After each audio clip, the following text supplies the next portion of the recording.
Hello guys, welcome to the second video of my buggy build. This will be about building the frame. First I had to make a drawing which contained all the square tubing parts and the exact length and angle they had to be cut to.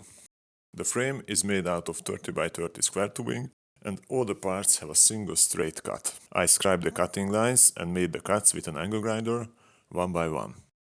I expected to do this in 1 or 2 days, but actually it took 2 months of my free time. So next time if I do something like this again, I will have them laser cutted. I used an angle grinder because this cutter was a pain to set the different angles, so I used it only when I had to make several cuts to the same angle. Next I made the drawings for welding these subframes and printed them out to a 1:1 scale. This was a good time to make the first fitment test. After the successful test, I laid the drawings on a welding table and secured them with some magnets. I placed the parts on the drawing and eyeballed them to their exact position. This method is pretty fast and actually pretty accurate. What weren't accurate are my cuts, so I didn't include it in the video, but I had to remove and trim every single piece of tubing to fit properly. So in real time, this process took me about half an hour to do. To secure the parts on the table, I use these DIY clamps, which are made out of some cheap clamps you can buy in a hardware store. They cost a fraction of the price of a genuine welding table clamp, but they do the job just as well. Now that everything is in place, let's do the first welds out of the several hundreds we have yet to do. First, I tack weld everything together. Here the sequence is not important, but I tried to distribute them evenly anyways. Tack welding is done, now it's time to do the butt welds. Sequencing is critical here.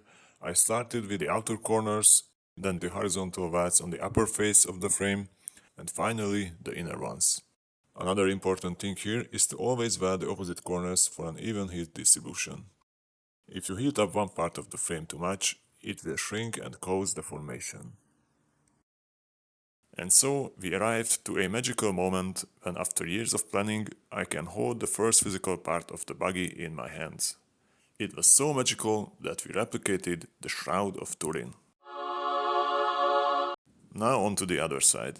First we have to grind down the welding seams, because the frame will be laying down on the side we welded before, so it has to be flat. Now we don't need a drawing anymore, only doing the welds in the right sequence.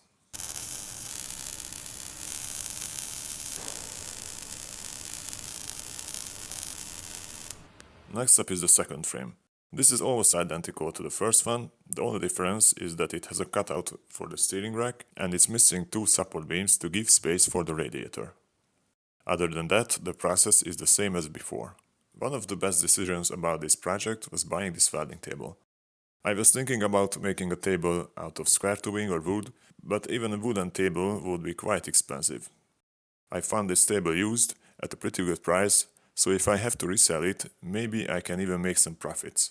So in the end, it's even cheaper than a wooden table, and the difference is night and day.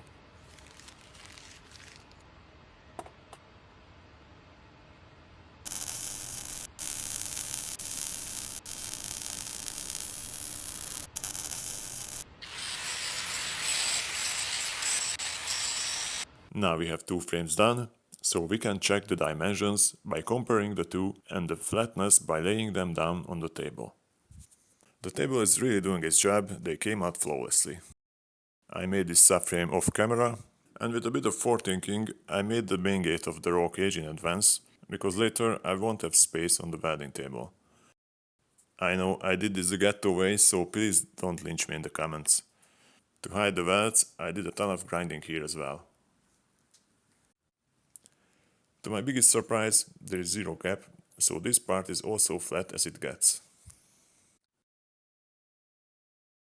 Next up is this middle section subframe. This is a relatively complicated assembly. This will partly support the rear suspension and make up the dry shaft tunnel. I made these consoles out of laser cut sheet metal. This will be the top mounts for the rear springs. It's a tight fit, but some hammering can solve anything.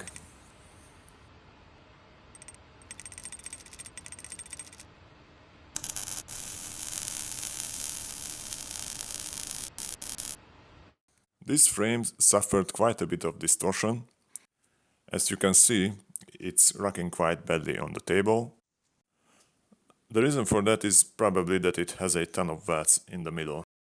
Not a big problem, it will be flattened out once it's in position. Next, I turned it over to weld the bracket of the rear sway bar.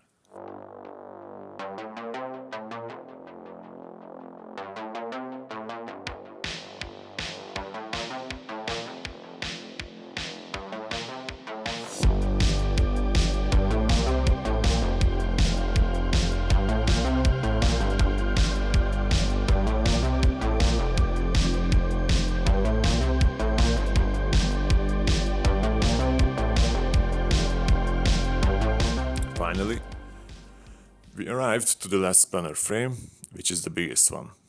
I kept this for last because it will remain on the table after both sides are done. This will be the basis of the whole car. The square tubes at the rear will be supporting the rear suspension. So accuracy is extremely important here. Any misalignment will ruin the handling of the car. At this point I couldn't resist to do a test drive again.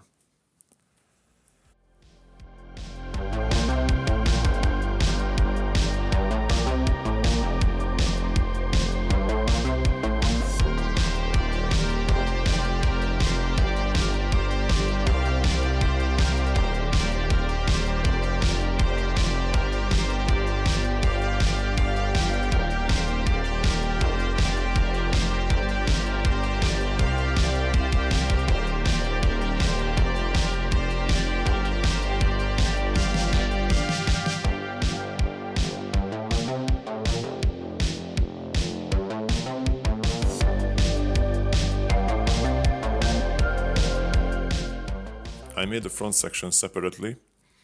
This will support the front control arms and the steering rack. It has a lot of brackets, a lot of weldments, so later I wouldn't have a good access to it. This also helps to minimize distortion, because we will need only 2 welds to put this in place after positioning. I designed most of the brackets, like these ones, to be easily bendable in a vise, mounted them and hammered them into place. I also made the holding brackets for the rear control arms. These will be needed for the next step, because they will hold the 2 horizontal subframes together. These have a thickness of 3 mm, just like every sheet metal part of the build that have a supporting function. Now we can join the front section with the rest of the subframe. It really starts to look like a real subframe now. These vertical tubes will be the sides of the driveshaft tunnel. I carefully positioned them to be truly vertical. The rear suspension brackets are not welded yet, but are in position. Here comes the middle section frame.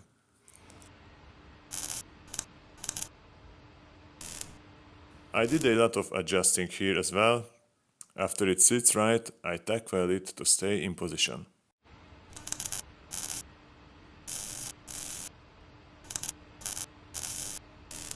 Here comes the familiar face, the front subframe that we made first. The position of this is also critical for the suspension to be straight. The second frame arrived. I connect the two with the mounting plates of the front struts. With this, the supporting frame of the front suspension is ready. I aligned the third vertical frame to stand at the right angle as well. I temporarily attached the roll bar just to see the chassis getting closer to its final form. I recorded this clip inside the sun. For this frame I didn't use any drawings because it's a very simple one. On the welding table it's very easy to make a part like this. From now on the process will be speed up a lot because the position of these tubes only matter for aesthetic reasons. I didn't make any measurements here, only used my eyes and hands for positioning. These are the moments of peak motivation. After countless hours of grinding and welding, I finally have a feeling that I'm actually building a car.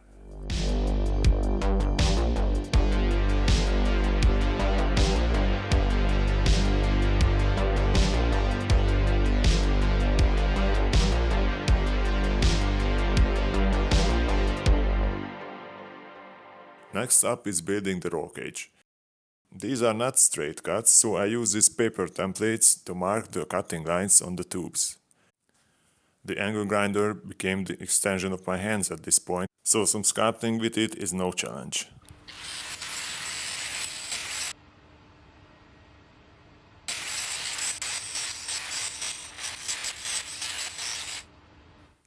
The tubes are done, so let's tack weld them in place.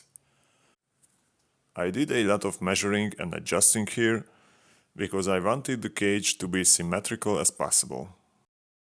To make up for my ghetto-style roll bar and to increase the chance of survival of my future passengers, I've put as many tubes to the B-pillar as I physically can.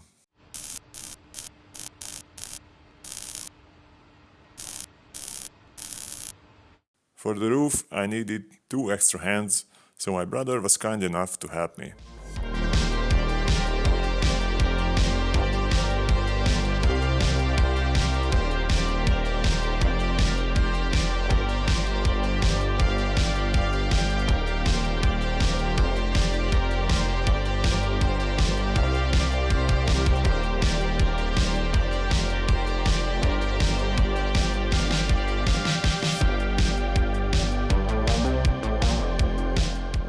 And there you have it.